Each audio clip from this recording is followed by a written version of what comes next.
Welcome, everyone, to the Count of Monte Cristo, chapter 68, The Judge. It will be remembered that the Abbé Busoni stayed alone with Noirtier in the chamber of death. Perhaps it was the Abbé's Christian exhortations, perhaps his tender compassion, or, maybe, his persuasive words that gave Noirtier courage. Whatever it may have been, certain it is that ever since the day on which he had conversed with the priest, his despair had given way to complete resignation, to the great astonishment of all who knew his deep affection for Valentine. Monsieur de Villefort had not seen his father since the morning of the tragedy. The whole household had undergone a complete change. Another valet had been engaged for himself, a new servant for Noirtier, 2 women had entered the service of Madame de Villefort. Everywhere there were new faces. The assizes were to be opened in 3 days, and Villefort spent most of his day closeted in his study preparing his cases, which afforded him the only distraction from his sorrow. Once only had he seen his father.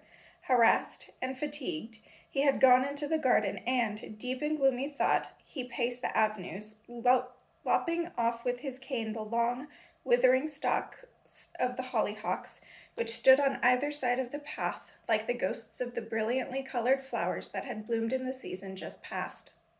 More than once he had reached the bottom of the garden where the famous paling separated it from the deserted enclosure, but he always returned by the selfsame path and at the same pace. All of a sudden, his eyes were involuntarily attracted toward the house, where he heard the noisy play of Edward, who had come home from school to spend the Sunday and Monday with his mother. At the same time he perceived Noirtier at one of the open windows, to which he had had his chair wheeled so that he might enjoy the last warm rays of the sun as they took leave of the red leaves of the Virginia creeper around the balcony. The old man's eyes were riveted on a spot which Villefort could only imperfectly distinguish, but their expression was so full of hatred, venom, and impatience that the procureur, ever quick to read the impressions on that face that he knew so well, turned out of his path to discover the object of that dark look. He saw Madame de Villefort seated under a clump of lime trees, nearly divested of their foliage. She had a book in her hand which she laid aside from time to time to smile at her son, or to return to him his ball, which he persisted in throwing into the garden from the salon. Villefort turned pale, for he understood what was passing through his father's mind. Noirtier continued to look at the same object, but suddenly his eyes were turned from the wife to the husband, and Villefort himself had to submit to the gaze of those piercing eyes, which, while changing their objective, had also changed their language, but without losing their menacing expression. Drawn by an irresistible attraction, as a bird is attracted by a snake, Villefort approached the house. Noirtier's eyes followed him all the while, and the fire they emitted was so fierce that it seemed to pierce him to the very core. Indeed, that the look held a deep reproach, and at the same time a terrible menace. He raised his eyes to heaven as though reminding his son of an unfulfilled promise. Yes, yes, Villefort replied from below. Have patience for 1 day more. What I have said shall be done. These words seemed to calm Noirtier, for he turned away his eyes. Villefort, on the other hand, tore open his coat, for it was choking him, and, passing his hand over his brow, returned to his study. The night was cold and calm. Everybody in the house had gone to bed as usual. Only Villefort once more remained up and worked till 5 o'clock in the morning. The first sitting of the assizes was to take place the next day, which was a Monday. Villefort saw that day dawn pale and gloomy. He dropped off to sleep for a moment or two when the lamp was at its last flicker. Its flickering awakened him, and he found his fingers damp and red as though they had been dipped in blood. He opened his window. A red streak traversed the sky in the distance, and seemed to cut into the slender poplars which stood out in black relief against the horizon. In the lucerne field beyond the chestnut trees, a lark rose to the sky, pouring out its clear morning song. The news bathed Villefort's head and refreshed his memory. "Today," said he with an effort, "the man who wields the knife of justice must strike wherever there is guilt." Involuntarily his glance fell on the window where he had seen Noirtier the previous evening. The curtains were drawn, yet his father's image was so vividly impressed on his mind that he addressed himself to the closed window as though it was open, and he still beheld the menacing old man. "Yes," he muttered. "Yes, it shall be done." His head dropped upon his chest, and, with his head thus bowed, he paced his room several times, till at last he threw himself on a settee, not so much because he wanted to sleep as to rest his tired and cold limbs. By degree, everybody in the house began to stir. From his room, Villefort heard all the noises that constitute the life of a house: the opening and shutting of doors, the tinkle of Madame de Villefort's bell summoning her maid, and the shouts of his boy, who woke fully alive to the enjoyments of life, as children of that age generally do. Villefort rang his bell. His new valet entered, bringing the newspapers, and with them a cup of chocolate. "What have you here?" asked Villefort. "A cup of chocolate, monsieur. I did not ask for it. Who has so kindly sent it to me?" "Madame. She said you would doubtless have to do much speaking at the assizes today, and need to fortify yourself," said the valet, as he placed the cup on the paper-bestrewn table near the sofa. Then he went out. For a moment, Villefort looked at the cup with a gloomy expression. Then he suddenly seized it in a nervous grasp, and swallowed the whole of its contents at a single draught. It appeared almost as though he hoped that the beverage was poisoned, and that he sought death to deliver him from a duty which demanded of him something which was more difficult of accomplishment than it would be to die. He rose and began walking up and down the room with a smile which would have been terrible to behold if anyone had been there to see it. The chocolate was harmless, and M. de Villefort felt no ill effects from it. The breakfast hour arrived, but M. de Villefort did not make his appearance. The valet entered his room. "Madame desires me to remind you that it has struck 11 o'clock, monsieur, and that the sitting begins at noon," he said. "Well, what else?" "Madame is ready to accompany monsieur." "Whither?" "To the law courts."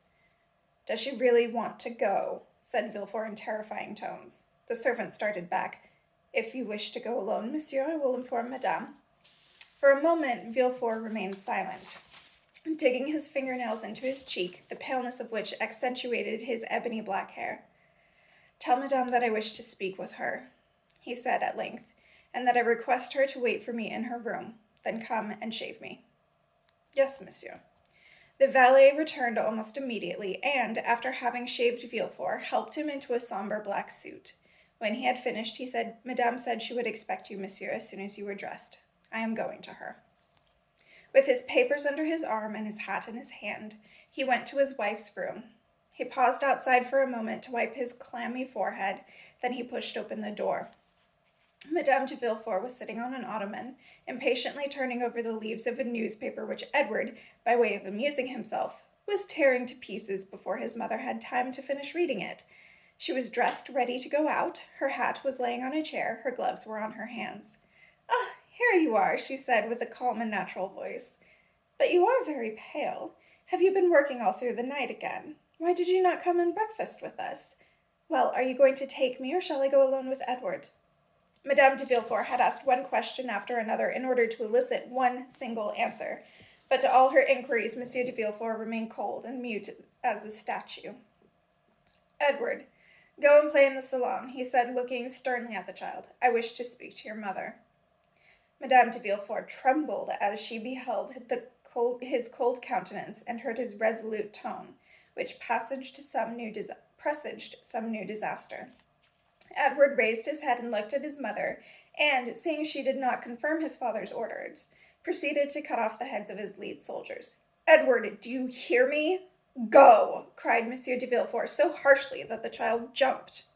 Unaccustomed to such treatment, he rose, pale and trembling, but whether from fear or anger it were difficult to say. His father went up to him, took him in his arms, and kissing him said, "Go, my child, go." Edward went out, and M. de Villefort locked the door behind him. "Oh, heavens, what is the matter?" cried the young woman, endeavoring to read her husband's inmost thoughts, and forcing a smile which froze M. de Villefort's impassibility. "Madame, where do you keep the poison you generally use?" The magistrate said slowly, without any preamble, as he placed himself between his wife and the door. Madame's feelings were those of a lark when it sees the kite over its head making ready to swoop down upon it. A harsh, stifled sound was neither a cry nor a sigh, escaped from her lips, and she turned deathly pale. "I do not understand," she said, sinking back onto her cushions. "I asked you," continued Villefort in a perfectly calm voice, "where you hide the poison by means of which you have killed my father-in-law, my mother-in-law, Barrois, and my daughter Valentine." "Whatever are you saying?" cried Madame de Villefort, clasping her hands. "It is not for you to question, but to answer." "My husband or the judge," stammered Madame de Villefort. "The judge, madame. The judge." The pallor of the woman, the anguish in her look, and the trembling of her whole frame were frightful to behold. "You do not answer, madame?" cried her terrible examiner. Then, with a smile which was more terrifying than his anger, he added, "It must be true, since you do not deny it." She made a movement. "And you cannot deny it," added Villefort, extending his hand toward her as though to arrest her in the name of the law. "You have accomplished these crimes with impudent skill. Nevertheless, you have only been able to deceive those who were blinded by their affection for you. Ever since the death of Madame de Saint Méran, I have known that there was a poisoner in my house. Monsieur d'Avrigny warned me of it. After the death of Barrois, may God forgive me, my suspicions fell on someone, an angel, for I am ever suspicious, even when there is no crime. But since the death of Valentine, there has been no doubt in my mind, madame, or in that of others. Thus your crime, known by 2 persons and suspected by many, will be made public. Moreover, as I told you just now, I do not speak to you as your husband, but as your judge." The young woman hid her face in her hands. "Oh, I beg of you, do not trust appearances," she stammered. "Are you a coward?" cried Villefort in a contemptuous tone. "Indeed, I have always remarked that poisoners are cowards. It is possible, though, that you are a coward. You, who have had the awful courage to watch the death agony of 3 old people and a young girl, your victims? Is it possible that you are a coward, you who have counted the minutes while 4 people were slowly done to death? Is it possible that you, who were able to lay your hands so admirably, forgot to reckon on one thing, namely, where the discovery of your crimes would lead you? No, it is impossible. You must have kept some poison, more potent, subtle, and deadly than all the rest, to save you from the punishment you deserve. At all events, I hope so." Madame de Villefort wrung her hands and fell on her knees. "I understand, oh yes, I understand that you own your guilt," he continued. "But a confession made to your judges at the 11th hour, when it is impossible to deny the crime, is in no way diminishes the punishment they inflict on the guilty one." "Punishment!" cried Madame de Villefort. "Punishment! Twice you have said that word." "Yes, twice. Did you think that you would escape because you had been guilty 4 times? Did you think, because you were the wife of him who demands retribution, it would be withheld you? No, madame, no. The poisoner shall go to the scaffold, whoever she may be, unless, as I said just now, she was cautious enough to keep for herself a few drops of the deadliest poison." Madame de Villefort uttered a wild scream, and a hideous and invincible terror laid hold of her distorted features. "Oh, do not fear the scaffold, madame," resumed the magistrate. "I do not wish to dishonor you, for in doing so I should bring dishonor on myself. On the contrary, if you have heard me correctly, you must understand that you are not to die on the scaffold."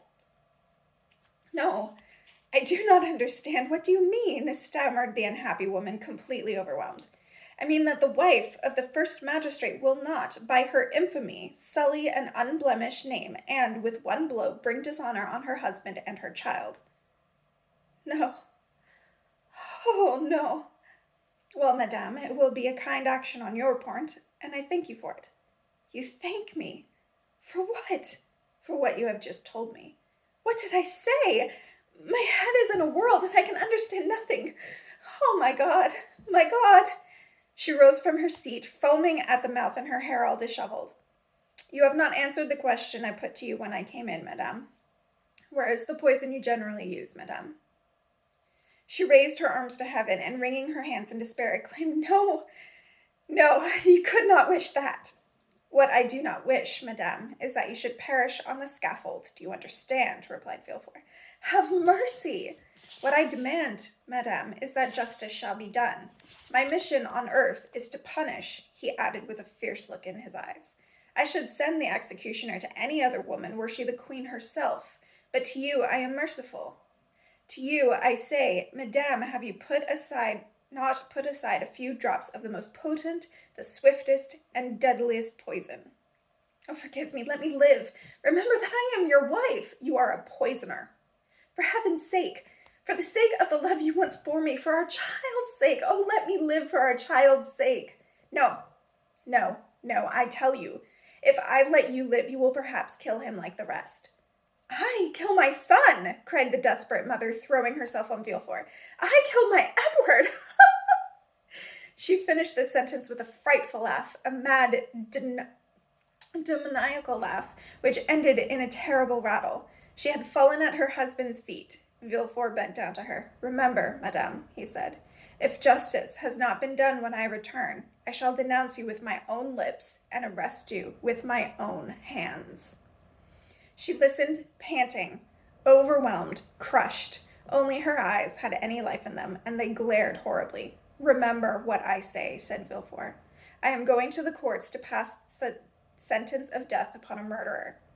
If I find you alive upon my return, you will spend the night in a prison cell.